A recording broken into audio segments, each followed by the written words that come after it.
When you realize what your future can be, you want to do it right. UCF Online offers more than 100 fully online programs, plus personalized support from success coaches, so you can get to the future that's right for you.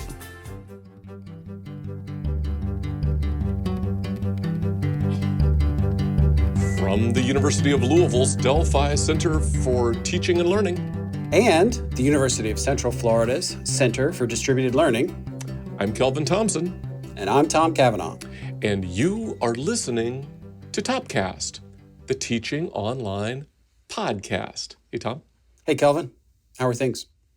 Things are good. Things are good. I guess, we're past due for, maybe I was thinking about this, for saying we do bill this as a collegial conversation about online, blended, digital teaching and learning conducted over a shared cup of coffee. So just in case you wonder what you've stumbled into, that's what this is. That's what it is. And you will soon discover that the coffee shtick has something that has stuck around for 9 years, and we're not going to let it go. It's with us, and that's why, because it's this collegial conversation among colleagues over a cup of coffee.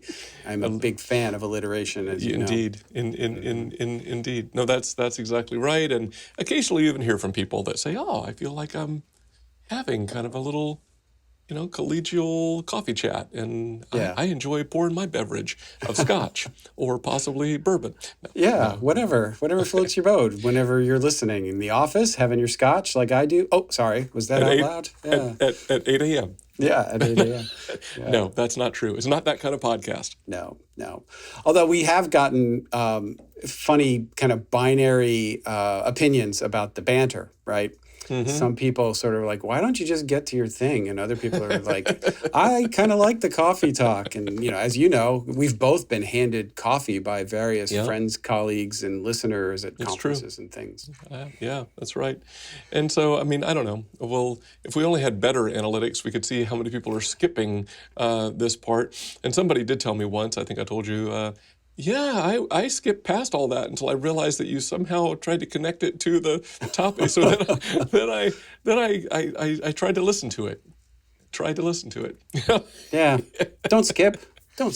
It's worthwhile. It's gold. Well, so speaking of all of that, coffee and connections and collegiality, I see you sipping out of your mug there. Look, I saw the word dad on it. We're coming up on Father's Day as we're recording this. That's right. So what's in the thermos today, Dr. Thompson? Yeah, as I said before, I'll tell you what's in the thermos and in the cup, and then I'll tell you what was going to be, and then I'll tell you why this is the weakest connection I've ever made. Let us be the judge of that. Not even going to try to fluff my way through it. So this is a locally roasted single origin Ethiopia Sadama, roasted by Heine Brothers roasters here in Louisville. But my intention was between meetings to dash out across campus and get a cup of mass-produced McDonald's coffee. That's what I was going to do. And you can probably see why that would have been a good connection. I see where that's going, yeah. But I didn't do that. So I've got this probably superior cup of coffee from, allegedly the very birthplace of coffee in Ethiopia, but it doesn't have quite the connection to today's topic that hypothetical cup of McDonald's Joe would have. So this might be the weakest connection, but you can at least see the intention there. Here's what I wanted to do. Setup helped a lot. Yeah. If you had just gone to the Ethiopian coffee, I would have been like, okay, I'm not getting it. But sort of the birthplace of coffee, I sort of am getting that. And I'll share that although I've finished it, what was in this cup was some good old-fashioned American donut house coffee. Ooh, yes. So, that's what we're talking about. Good old-fashioned American coffee. No, good old-fashioned American learning. Donuts. Oh, Yeah, learning. Okay. learning. That's Yeah. So that's kind of what today's topic is about, and as I like to call it, it's Star Spangled Learning, baby. That's as we approach or release this around the 4th of July holiday. Yeah. We thought we'd do a little, celebration of the Stars and Stripes and look at kind of what makes online learning in the US of A kind of special and unique. Yeah, that's right. And I guess some of the sourcing of this is you and I, Tom, have collaborated on a chapter in a book to be discussed at another time, focused on the distinct context of online education in the United States. And I'll give you credit, Tom. You thought that using some of the themes from that to-be released chapter might be appropriate given this timing so close to the American Independence Day holiday, which is, in case we forgot, the anniversary of the approval of the Declaration of Independence some 247 years ago in 2023. That's pretty cool. Yeah, America. God bless America. Yeah, that's only 5 year. No. It's like 25 years older than the University of Louisville. Really? Wow. Hey, well, I think like this month, UCF celebrated its 60th birthday. Yeah, so there you go. Happy birthday. Happy birthday to both of us, I guess. That's right. Yeah, and America. In America. So as you said, this chapter you and I worked on that will be forthcoming, and maybe we can talk about that book in more of the aggregate when it comes out. But this chapter in particular does focus on kind of the uniqueness or the unique features of American higher education within the context of online learning. And, going through that process of saying, okay, what is unique and what's different? As you have pointed out, and that was some of the things that you really kind of, I think, honed in on as we wrote this, were like, U.S. has perhaps a greater than average influence on the global higher education kind of ecosystem, culture, expectations, even though, education as a university, I mean, didn't it start in Bologna, and you had the University of Paris, and you have all these kind of like European middle age kind of institutions. Today, though, I mean, when you think of higher ed, I'll give one small anecdote I may have given on the podcast before, but I was in China and I was participating in a fair where high school students from around China came to Beijing, and they met with all these different institutions from all over the world that were in this sort of, convention center almost. And were learning about schools that they could attend outside of China. And so I had an opportunity, we were part of a consortium, to give a little presentation. I did a couple of these to various people who came and showed up to learn about these American institutions. And when I talked about UCF, the very first question, almost before I even started, hands went up, and the question was, what's your rank? I'm like, wow, let me tell you about Orlando and our programs and stuff. But I had to tell them the number, right? What our rank was at the time. So when people think about higher education, they're looking at those rankings, and those are dominated by like the U.S. News rankings, specifically what they were asking about. And these are American ranking systems, and they just have a real influence internationally. They certainly did in China at that time. Although, I mean, I think we had talked about this when we were writing that chapter. We pulled a number of competitive ranking products, things, yes. right? Yes. And, again and again and again, whether it's the top 10 or the top 20, the greatest proportion come from American institutions. And I think that was a point you made at the time. And I think that you can't argue with that, right? That there is this influence, and which is not to take anything away from any other country.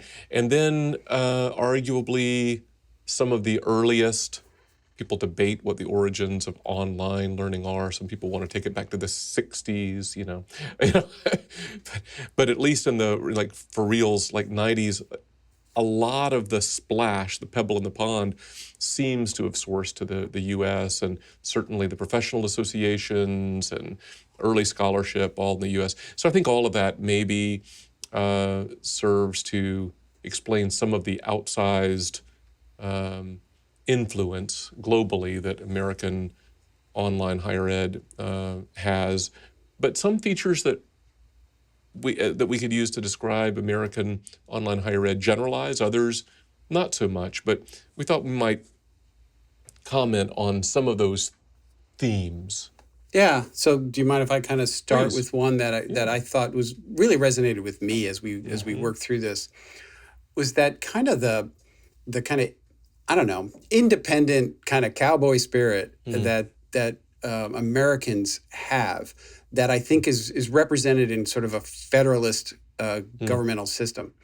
So this here, well, let me say, like in other countries I've been to, like when I've given talks at an education conference or something in South America, or as I did in the Far East, there's usually like a Ministry of Education.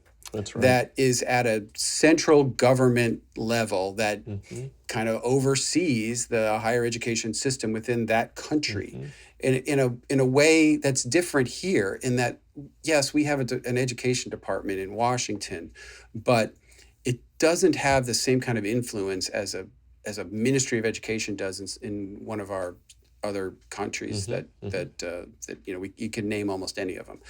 Instead, here, everything is, at least in public education, is controlled at the state level, and the federal government is sort of the provider of funding, like Title IV financial aid, for example. That's like a major thing that they distribute to people.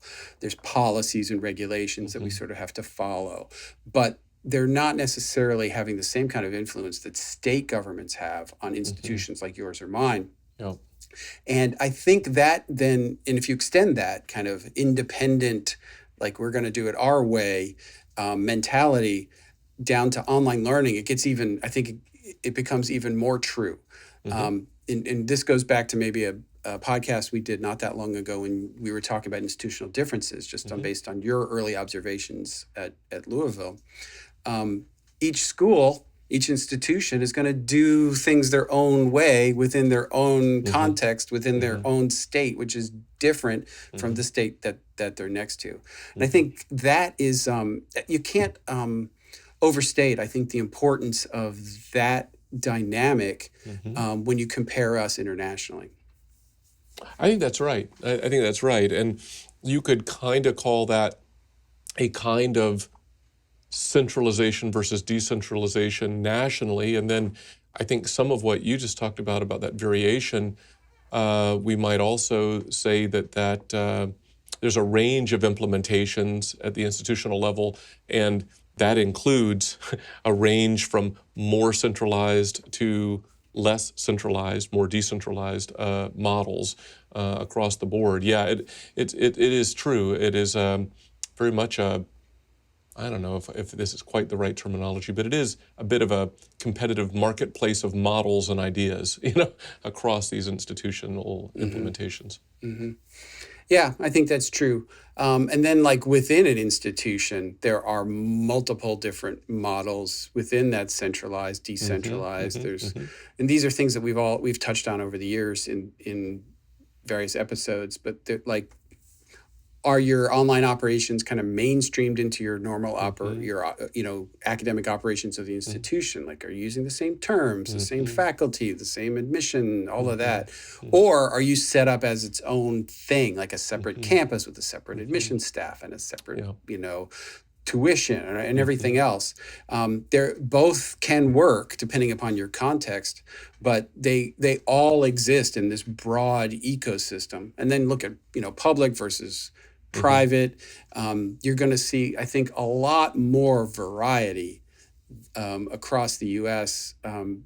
Because of all these factors, plus just our size, than you might see in other institutions or other countries.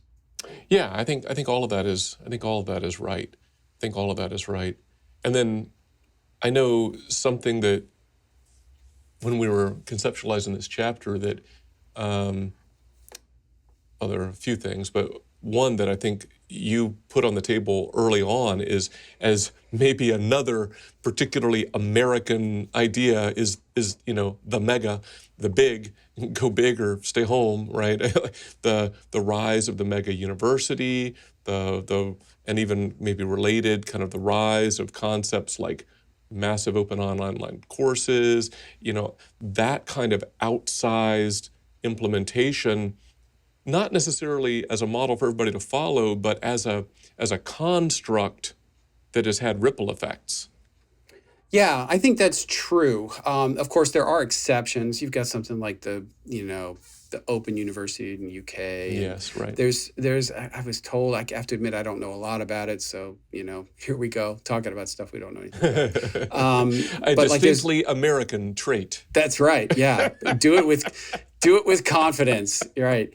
But I think there's an institution in Turkey that's got something like close to 1 million students or something like that. I probably should have researched that.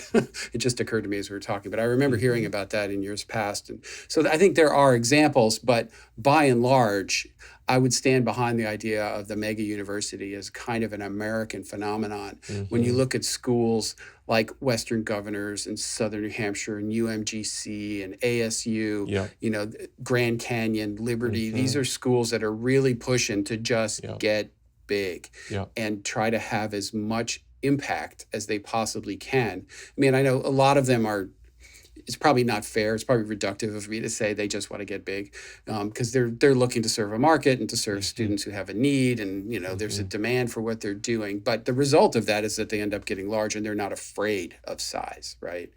Everything's bigger in Texas, right? As they say. So I do think that is somewhat unique in the U.S. Billions and billions served. If only I had trekked across campus to get that McDonald's Get that cup McDonald's of coffee. coffee. That would have been such a great connection at this point. Would have been wonderful. Swing and a miss. Yeah.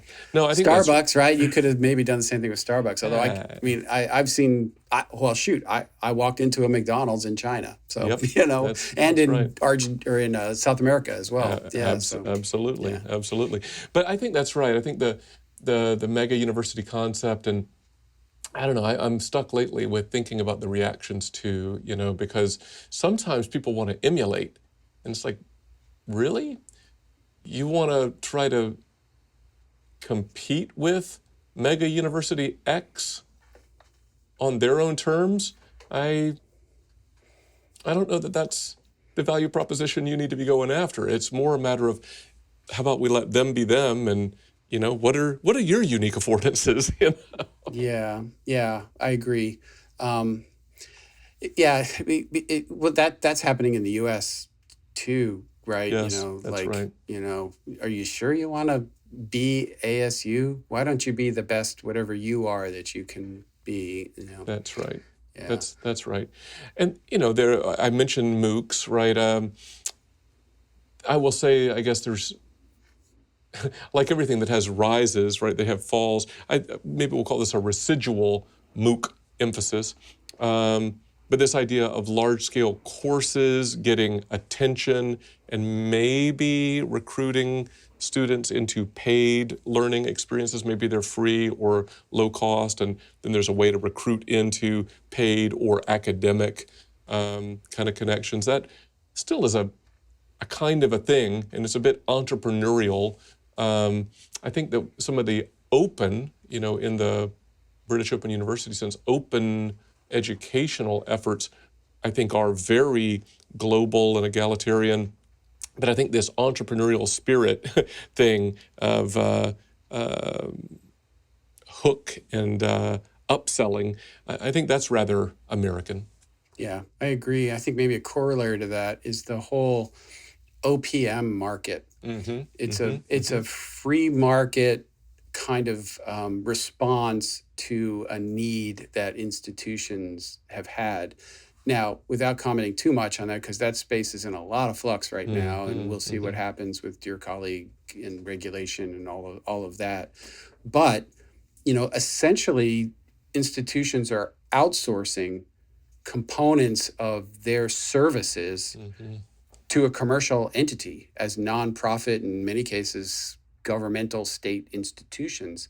they're outsourcing to a private for-profit entity to provide services to them that some argue are somewhat core to their function. And I know that there are,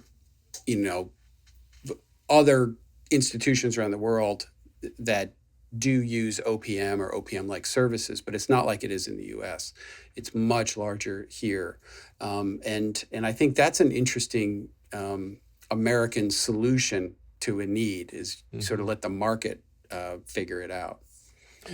I suppose on that topic also, I'm not as clear. This feels rather American in emphasis, but maybe it's happening elsewhere too. But it's sort of a market-ish driven thing, and and we've talked about this in previous episodes, the non-credit, particularly stackable micro-credential online efforts and relationships to academic credit programs. I mean, maybe there's a little bit of a parallel there to the MOOC thing that I mentioned a while ago.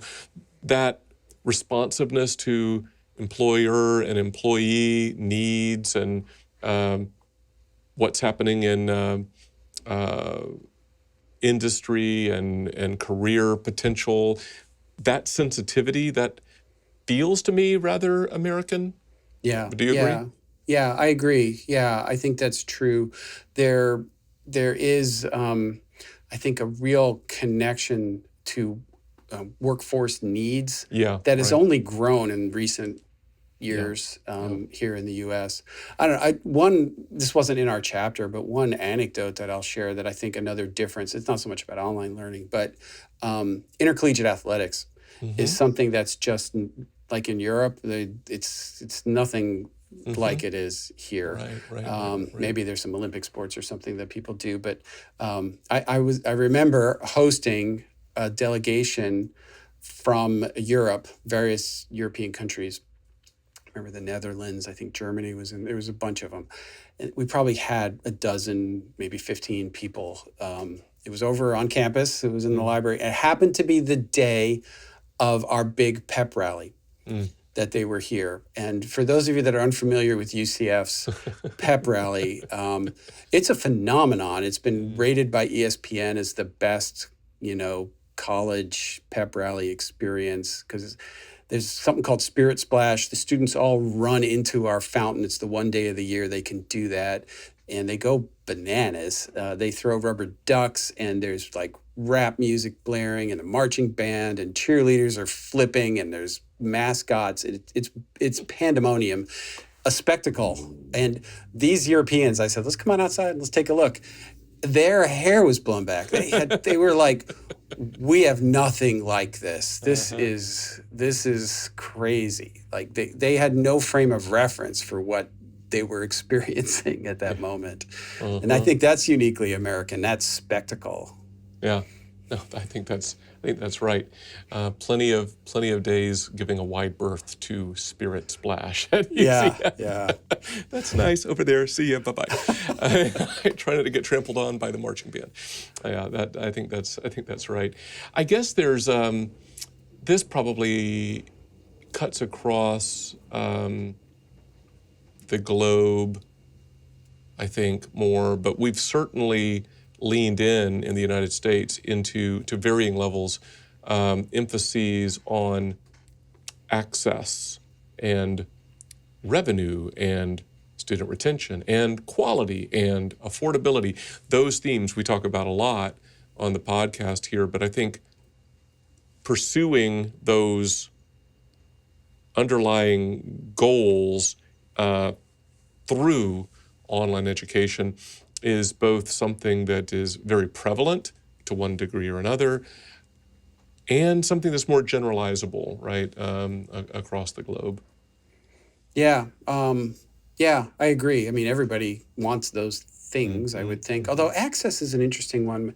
In a lot of countries, there's like good point. An assessment test that's given, and you get sorted into a vocational track or kind of a university track, and there you go. That's your path. And access becomes an interesting concept in that kind of a context, Yeah, that's a good point. I mean, again, I wouldn't take this away from anybody, and I would encourage it for everyone.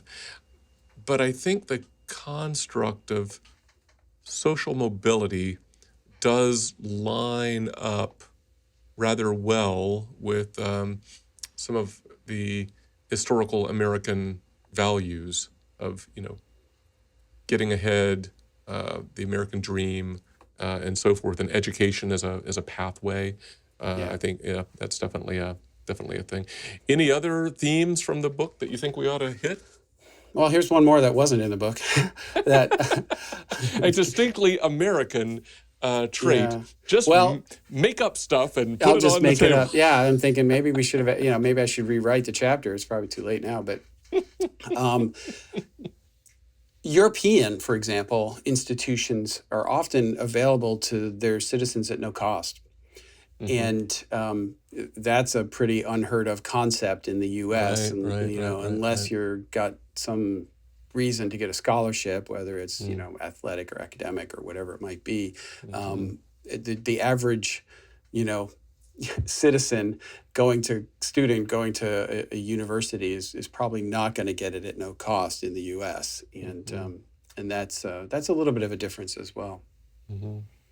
Yeah, some might say tragic, but it is American entrepreneurialism at its best, I guess. Let's try to make a buck. But I guess the flip side of that is, which we touched on a moment ago, maybe to call it out, is maybe more than a lot of countries, we tend to think that higher education should be within reach of everyone, right? In that way that bridges background and social class and all that.